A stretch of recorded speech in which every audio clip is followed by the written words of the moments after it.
I used to wave at him like any neighbor would until the night he invited me in. I'm 60. He's my neighbor's son, half my age. But what started as wine and small talk turned into something so unexpected it still makes my heart race. This wasn't supposed to happen, but it did. Hi everyone, I'm Jessica, the storyteller on the Adult Women's Tales channel. Here, I'll share stories about love, conflicts, betrayal, and infidelity within American families. These stories offer a deep look into relationships and the challenges families face.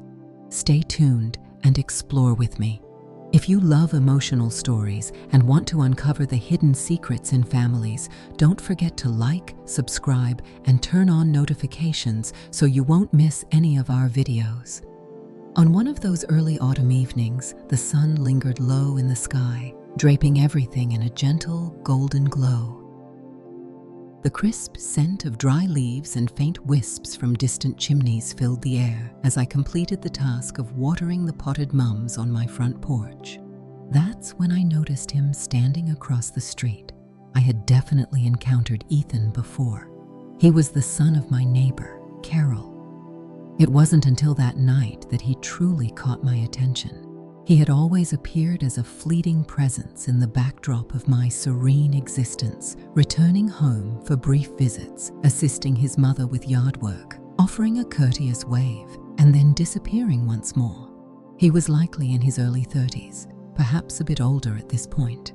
Time had a peculiar knack for slipping away when you least expected it. That evening, Carol reached out to me, clearly in a state of distress.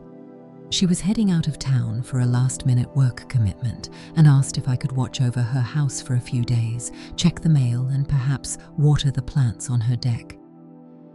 I agreed without a second thought. I had accomplished it previously. While we may not have been best friends, our neighborly rapport was strong, and I appreciated the sense of being useful. That night, I was caught off guard by the presence of anyone over there. As I stepped off my porch to cross the street, a flicker of movement caught my eye behind the curtains. A towering silhouette glided past the window, and in that fleeting moment, I was momentarily paralyzed. Carol did not bring up anyone being there. Ethan was the one who answered the door when I knocked. He blinked as if I had caught him off guard. "I am Miss Carter." That's the name he always used for me. I absolutely detested it. Gave me the impression of being a school teacher. I offered him a faint smile. "Hello, Ethan. Your mother requested that I come by to assess the situation. I had no idea anyone else would be present." He ran his fingers along the back of his neck. "She informed me at the very last moment. I'll be spending the weekend here, keeping an eye on the house while she's away. I apologize if I startled you." "You didn't intimidate me." I mentioned taking a step back. It simply took me by surprise, that's all. At that moment, I should have turned and left. I had fulfilled my responsibilities, yet an inexplicable force kept me from leaving. Perhaps it was the way the light within cascaded over his shoulder, cozy and welcoming. Perhaps it was the way he gazed at me. It wasn't as if I resembled an older neighbor lady, but there was something different in his eyes, in pursuit of something. "Would you like to stop by for a little while?" he inquired. I was just on the verge of brewing some tea, or perhaps something more robust, if that suits your taste. I paused. For years, I had cultivated the practice of declining opportunities like that, charming invitations, moments that have the potential to lead to surprising destinations. Yet, for some inexplicable reason, I found myself agreeing. The aroma of cedarwood mingled with the fresh scent of laundry detergent filled the house. He opened a window, inviting the refreshing evening air inside. I perched on the edge of the couch as he vanished into the kitchen. Soft music filled the air, a mellow acoustic tune that enveloped me as I took in my surroundings. The house felt both known and transformed, inhabited by a younger soul for the weekend. He returned, carrying 2 glasses filled with rich red wine. "I thought this could be an upgrade from tea," he remarked, offering one to me. "Cheers." I raised my glass and gently clinked it against his. Here's to that. The wine exuded richness and a velvety smoothness. We engaged in conversation. Initially, it was straightforward tasks, inquiring about his job in Denver, his mother's well-being, and the recent developments in the neighborhood. However, it wasn't long before the discussion took a more intimate turn. He inquired about me, genuinely inquired. It had been ages since anyone had truly engaged with me in conversation, not merely offering polite nods, but genuinely listening and seeing me. I shared with him the story of my garden, reminiscing about my days as a nurse and how the house sometimes felt eerily silent now that the kids had grown up and my husband had been absent for years. "You don't appear to be lonely," he remarked after a moment of silence. My gaze met his, filled with astonishment. "Do I not? It appears that you are at ease, as if you have come to terms with everything." I smiled, though there was a hint of sadness behind it. "Peace and loneliness can coexist in the same space, Ethan." He nodded slowly, then turned to me with a gaze that tightened my chest, as if he grasped something unspoken, unafraid of its weight. The silence that enveloped us became thick with unspoken words, not awkward, merely electric. I gazed at my half-filled glass. "I should probably head out," I remarked, yet remained still. He reclined, his voice a soft murmur. "Feel free to stay a little longer and chat with me some more." I ought to have declined. I had reached the age of 60. I followed a routine, a rhythm that guided my days. It was entirely inappropriate for me to be in my neighbor's home, enjoying a glass of wine with her son, allowing the tension in the air to build like that. Yet, I remained. We conversed until the moon reached its zenith and the street outside fell into a serene silence. At one moment, he leaned in, elbows resting on his knees, and posed a question that most people would never dare to ask. "Have you ever sensed that life slipped away while you were caught up in your responsibilities?" My breath hitched in my throat. I certainly did, perhaps more than I care to acknowledge. I gave a slow nod. "That's the way I've been feeling lately," he remarked, gazing into his glass. It feels like I blinked, and suddenly, all the things I envisioned doing are just a blur. I did not. The room radiated warmth, and the distance between us seemed to shrink more than it had just hours earlier. There was an unfiltered essence within him, an intensity I wasn't ready to confront, yet I found myself unable to turn away. He gazed up at me, and I could see the question forming in his eyes even before he spoke. Is there ever a point when starting over is no longer an option? I found myself without an answer, yet I sensed that this moment was both genuine and extraordinary, and I was determined to hold on to it for as long as possible. I placed my glass down and remained there. The following morning, I awoke in my own bed, bathed in the gentle glow of soft light filtering through the curtains. For a brief instant, I found myself questioning whether it had all truly occurred. And the late-night conversation, the intensity of Ethan's gaze, and how I found myself swept away into an experience that was too surprising to define. Yet it had occurred, of that I was undeniably sure, and it lingered in my thoughts incessantly. I went through the familiar routine of the morning, coffee, shower, folding laundry, yet my mind kept drifting back to the previous night, not due to anything untoward occurring. We hadn't truly connected, not in any meaningful way. It was the way he made me feel, seen, heard, and acknowledged in a manner I hadn't experienced in years. By midday, I had persuaded myself that it was merely a transient experience. Perhaps the wine had elevated the experience, making it seem more meaningful than it truly was. Perhaps he had already erased it from his memory. As I was trimming the hydrangeas by my porch around 3 o'clock, his voice reached my ears once more. "Hello, Linda." I turned, and there he stood, hands tucked into his pockets, wearing that familiar, soft expression on his face. My expression must have revealed my surprise, prompting him to respond with a half smile. "I brought your coffee mug," he said, proudly lifting it up. It was left behind last night. I strolled to the boundary of the yard and seized it from him. Our fingers grazed for just a heartbeat, and once more I sensed that subtle spark that felt out of place in such a casual moment. "Thank you," I replied, my voice coming out a bit more breathy than I intended. I found myself questioning whether I truly left it behind or if it was all just a figment of my imagination. He let out a soft chuckle. Indeed, it occurred. I can assure you it wasn't just a dream. The conversation could have concluded right then and there. I could have returned to my flowers and allowed the afternoon to unfold just like any other day. Instead, I inquired, "Are you hungry?" His brow arched ever so slightly and his smile broadened.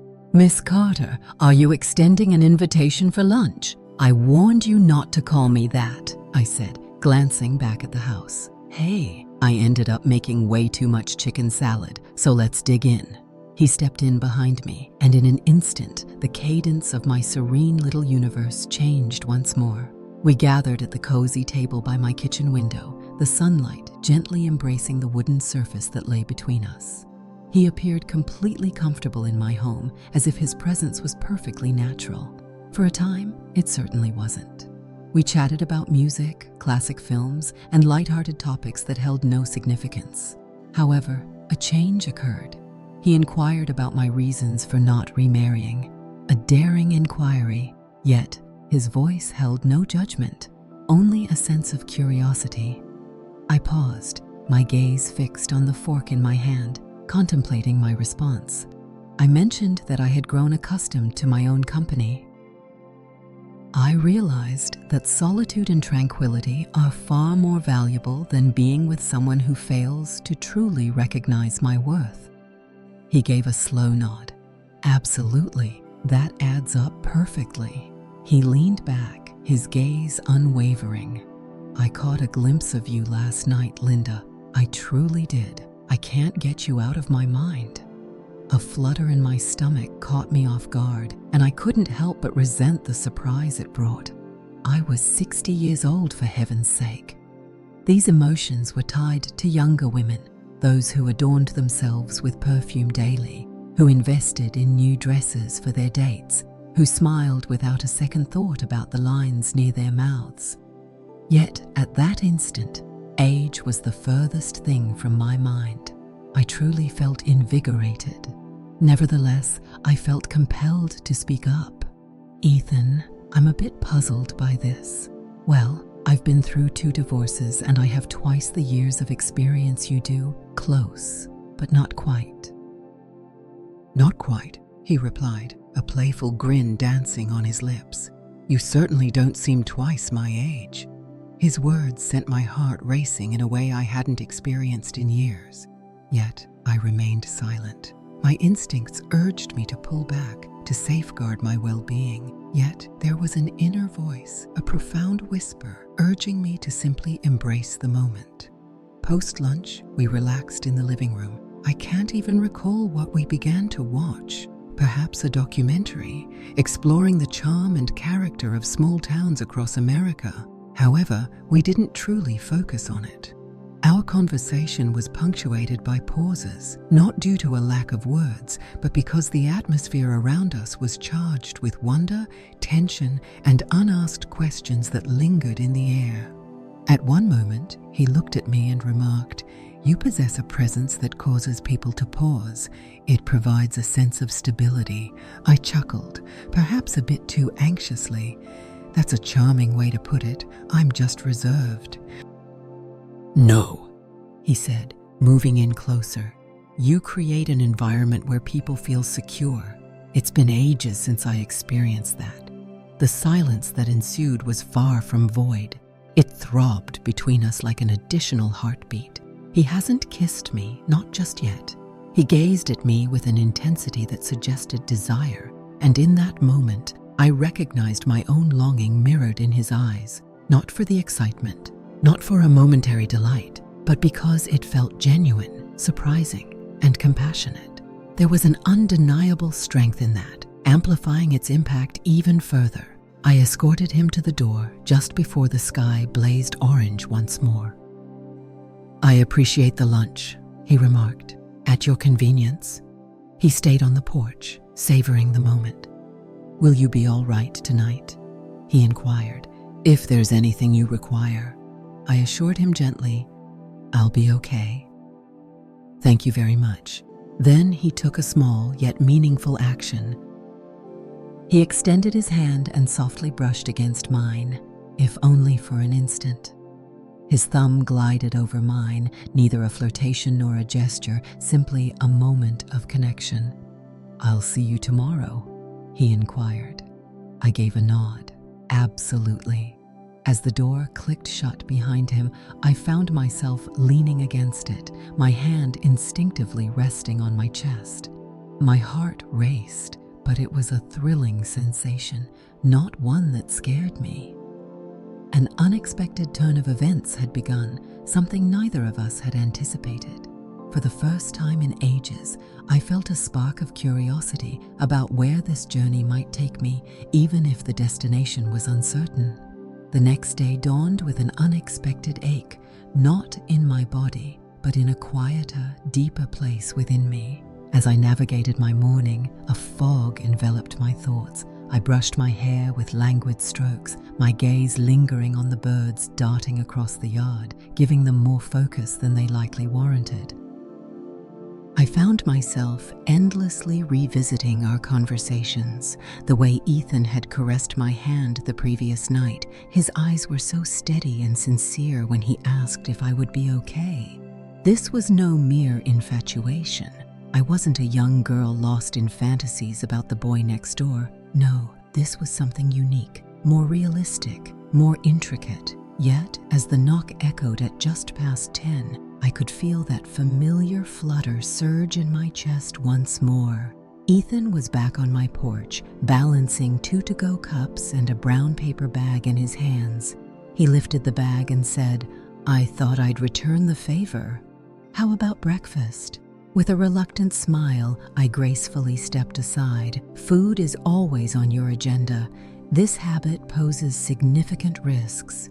I believe it's the least I can offer to the woman who graciously served me chicken salad and provided a listening ear in her cozy living room. We shared a laugh, and in that moment, the tension between us dissolved. He set the cups on the table and peeled back the wrappers of a couple of breakfast burritos from a nearby cafe. We found ourselves by the window once more, with light pouring in just as it had the previous day, yet there was an unmistakable difference this time. Minimize uncertainty. No more disguising this as mere neighborly goodwill. After a few moments of silence and some thoughtful bites, he asked, "What's your plan for today?" I simply shrugged.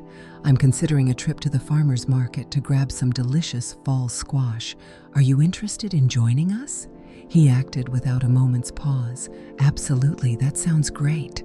And so we set off, just like that.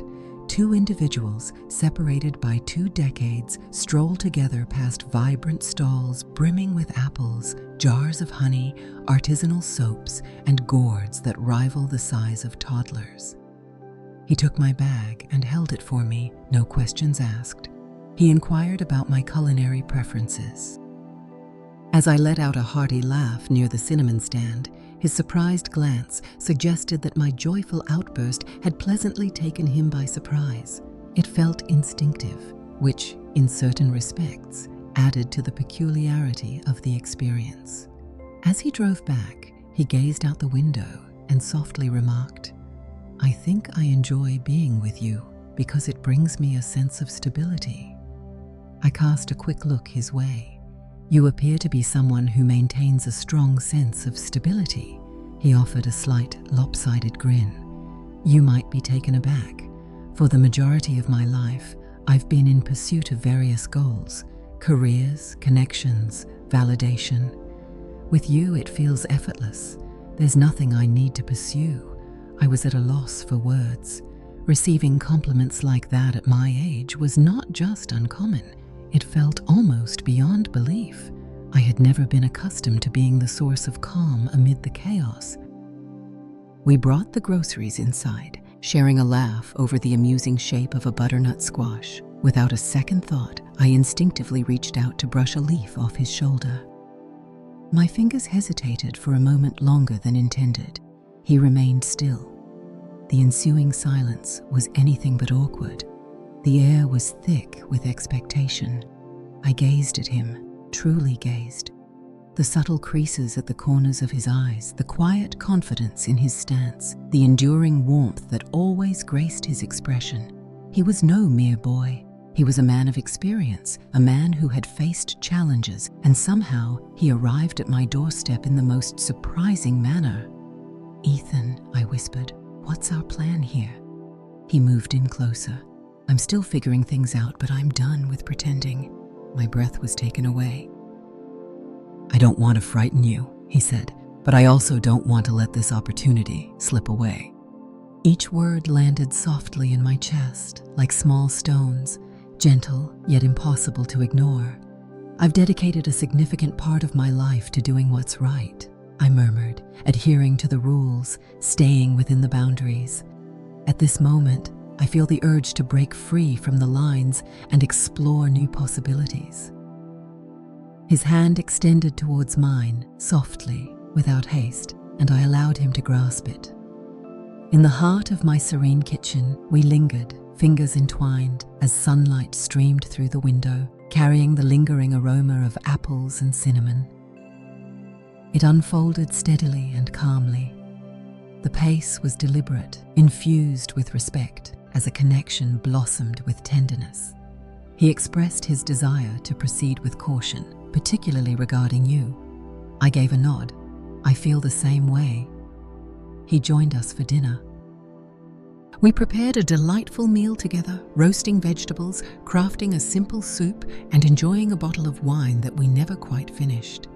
The radio softly crooned jazz melodies, and in a fleeting moment, I noticed him gazing at me as I stirred the pot, as if I were a captivating sight to behold.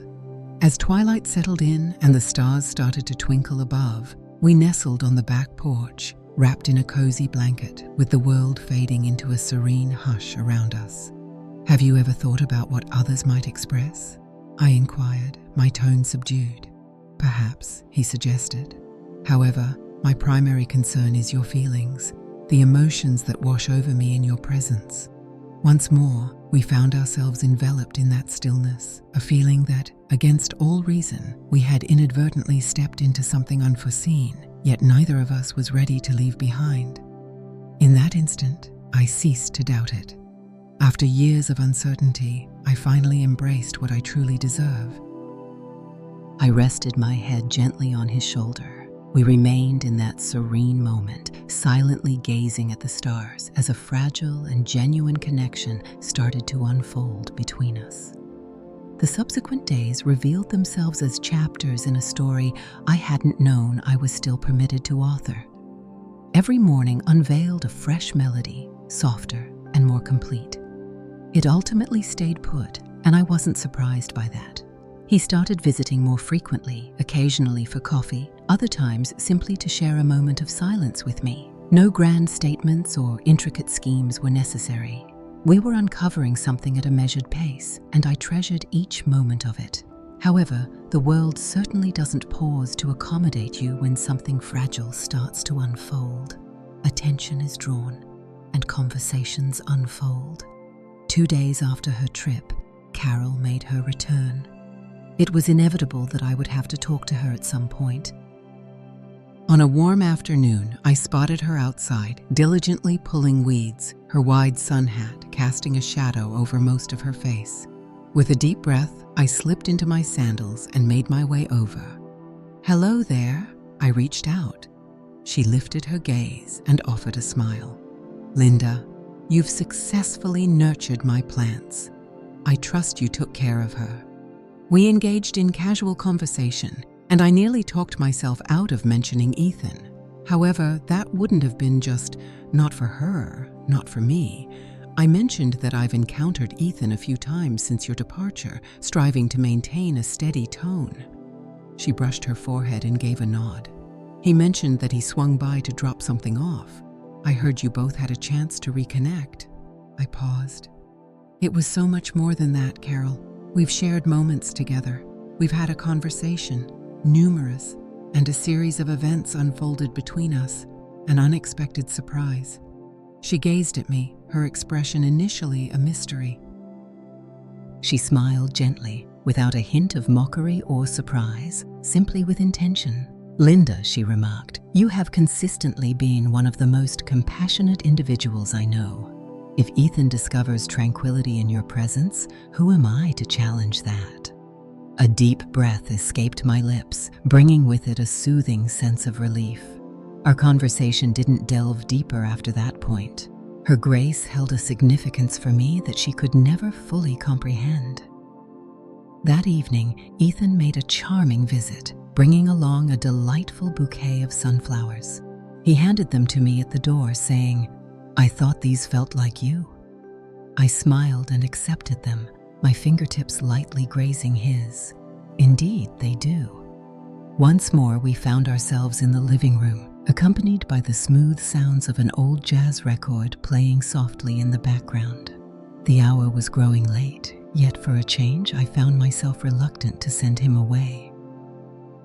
He settled next to me on the couch, maintaining a close yet respectful distance as he always does. The soft glow of the lamp illuminated his face with a warm, golden light. "I find myself thinking about you more often than I ought to," he murmured. Our eyes locked. "So what steps should we take regarding that?" He grasped my hand once more, our fingers intertwining effortlessly as if they had been destined to connect. "Perhaps nothing at all," he remarked. "Perhaps just this. Just you and I. Take your time. Break free from the constraints." A warmth filled my chest, a feeling that danced on the edge of love, not quite there, but tantalizingly close. Something genuine, something achievable. I nestled against him, my head finding a comfortable spot on his chest. His arm encircled me naturally, radiating warmth and stability. There was a significant period of silence between us. I just immersed myself in the music, feeling the rhythm of our breaths intertwining. In that quiet moment, I released the lingering doubts and the weight of past expectations. I let go of concerns regarding appearances, age, and lost time. In this serene, surprising place, I discovered something I hadn't realized I was seeking. Link, unforced, not pursued, recently discovered. The transformation that occurs when you release the pressure of societal expectations and embrace your true self. That evening, Ethan lingered until the sky faded to a soft hue. We took our time with every decision. There was no necessity for that. Each look, each caress, each moment of shared air conveyed deeper meanings than any words ever could. As he rose to depart, he gently pressed his lips to my cheek, soft, enduring, heartfelt. "I'll see you tomorrow," he inquired. I smiled and nodded. "Absolutely, tomorrow it is." With the door clicking shut, I paused, my hand gently placed over my heart. I have experienced a rich tapestry of life, nurturing children, forging a career, and navigating the highs and lows of love and resilience. I never anticipated that something fresh would emerge at this point, and indeed it had. This isn't a storybook ending, not a storm of chaos, yet something even greater, authentic, and exquisitely extracted. That's it for today's story. If you found it moving, don't forget to share the video with your friends and family. I'd love to hear your thoughts, so leave a comment below. Be sure to like, subscribe, and turn on notifications so you never miss another story. Thanks for watching, and I'll see you in the next video. Have a great day.